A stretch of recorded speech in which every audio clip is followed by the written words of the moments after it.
We'd all love to just snap our fingers and change our negative thoughts into positive ones.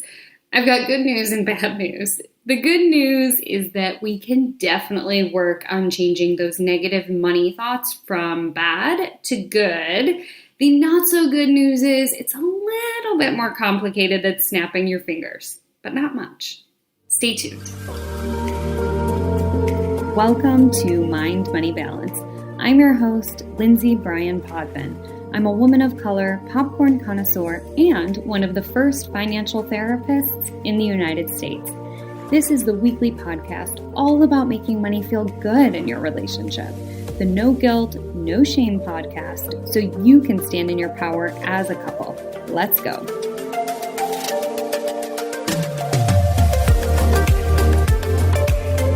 So here's something I hear a lot when I am helping my clients move from negative thoughts to positive ones.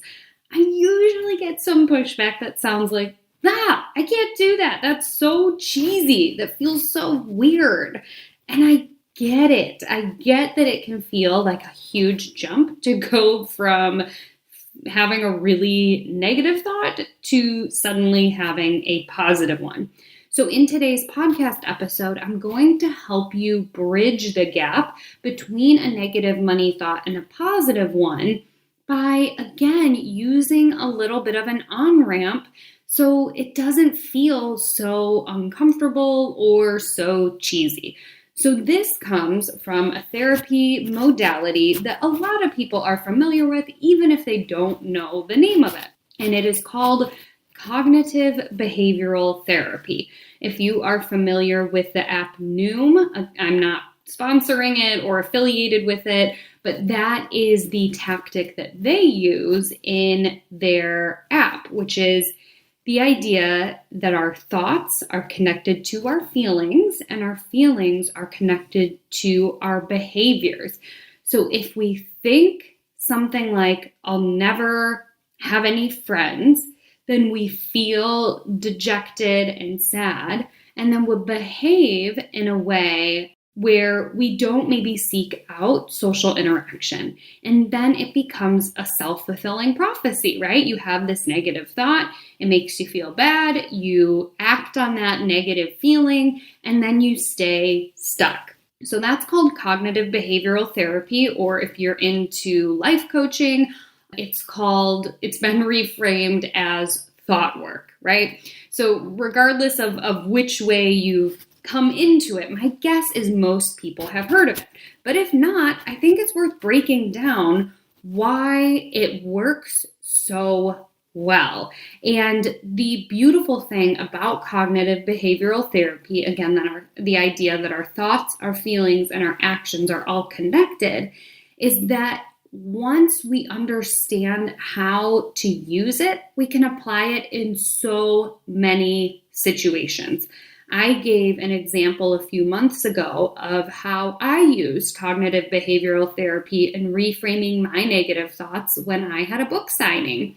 So the short version that I'll share with you is that my book came out, The Financial Anxiety Solution, 2 days before the virus that we're currently experiencing was declared a world pandemic. So my first book signing book event was 2 days before the WHO declared it a pandemic. So as you can imagine, turnout was pretty low. People were freaked out. We didn't really get what was happening. This was before we had a lot of solid information. So some people came out, but not as many as I had hoped. And my thoughts at first were, oh my gosh, I'm such a failure. I'm such an idiot. Why did I think I could write a book? Oh my God, I can't believe nobody's here. The people who are here probably feel bad that they came out and there's no one around. And then I was able to pause that thought, those negative, harmful, unkind thoughts, and reframe them to something more helpful and also truthful, which was, wow, I see a lot of beautiful faces in the crowd of people that I know. How fortunate am I to have such supportive family and friends that they would come out on a dreary, rainy Monday evening to support me.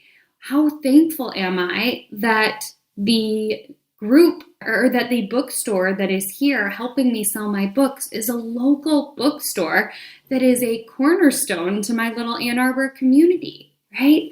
So once I was able to look at what is really happening, I was able to ground myself in the moment and actually be proud of all the hard work I did. Even if there weren't hundreds of people who turned out, there were still several dozen, which in any other capacity, I would be thrilled to see several dozen people turn out to cheer me on and show their support for my book and for my work. So the reason I was able to do that so quickly is because A, I'm a therapist, so I have to do this all the time, but B, I've been practicing cognitive behavioral therapy for years. I would say for 10, 15 years, I have practiced this almost daily.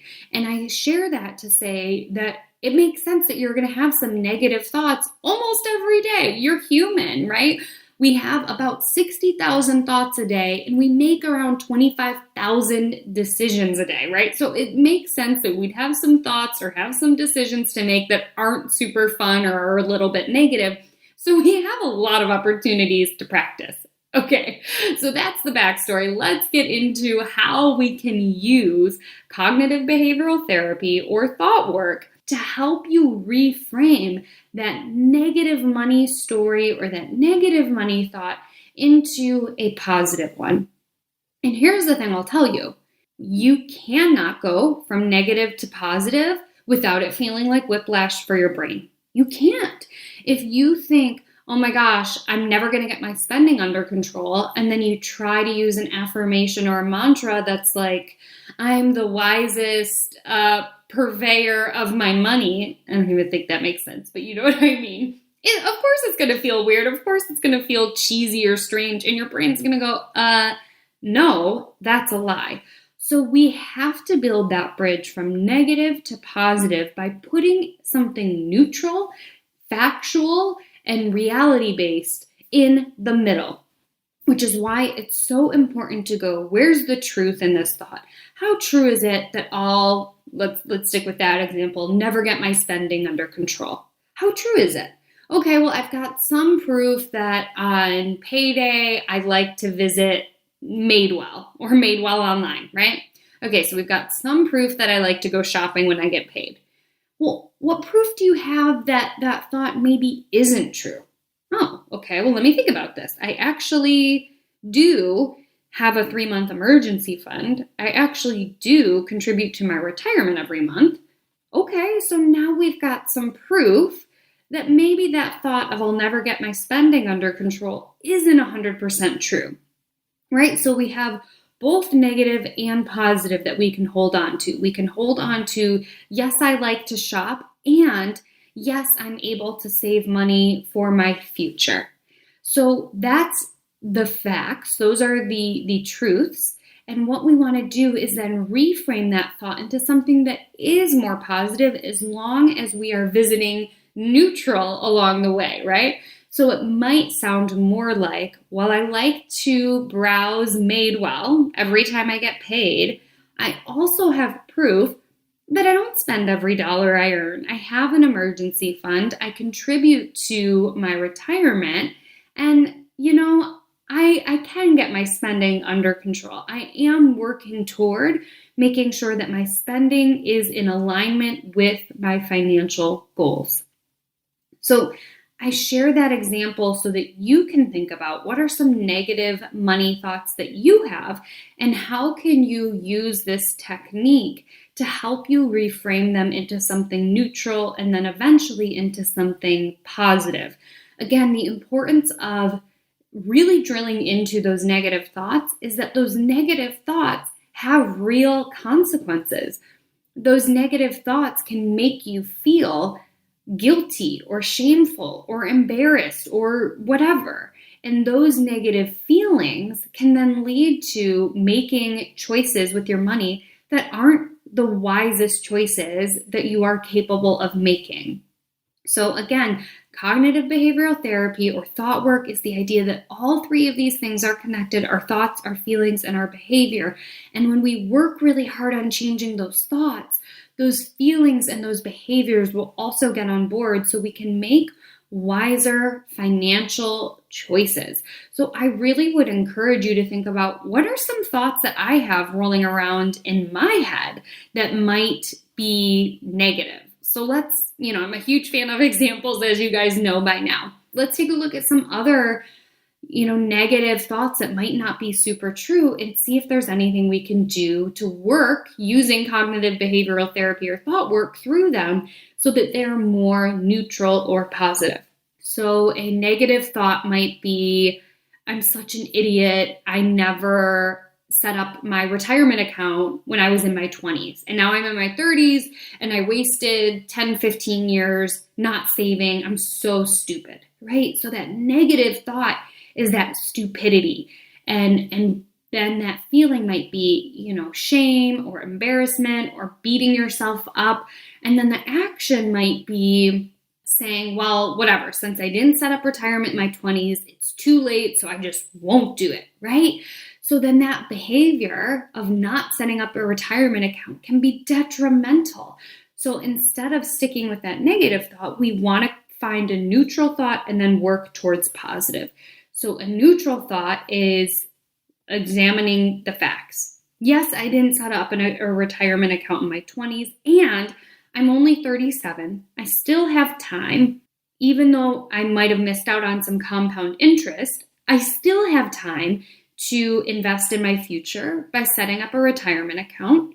One way that I can do that is by emailing HR and having them, connect me with whomever our company does retirement with and get set up there. So yes, I'm a little delayed on getting started, but I'm not an idiot. I have a lot of proof over my lifetime that I'm not stupid, and I can make some wise changes to make sure that this mistake that I feel like I've made of not saving for my retirement in my 20s isn't all done in vain. I can set up a retirement account today, and setting something up today or tomorrow is better than waiting another 5 or 10 years. Do you see what we did there? We looked at some of the facts. We looked at some of the truths, and we helped kind of reframe that negative thought into something that is really fact-based. Okay? So think about, what are some negative thoughts you're telling yourself about money that might be keeping you stuck? What are the thoughts that you can work on changing? How can you examine what truth is in there and what might be a more helpful thought? And again, making sure we take a little pause in Neutralville, sorry, before we shift to that positive thought.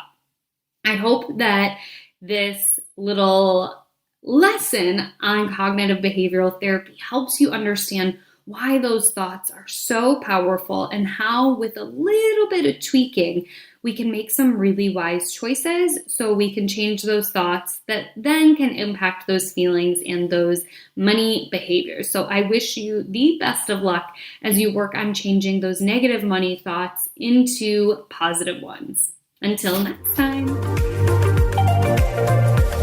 If you love this episode, take a screenshot and tag me on Instagram at MindMoneyBalance with your favorite takeaway. I love seeing what resonates with my listeners and sharing it in my stories. Thanks so much for tuning in. I'll see you next week, right here.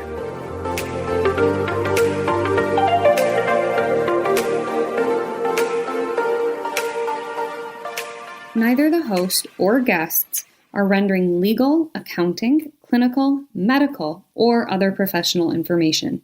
If you want professional help, please seek it out.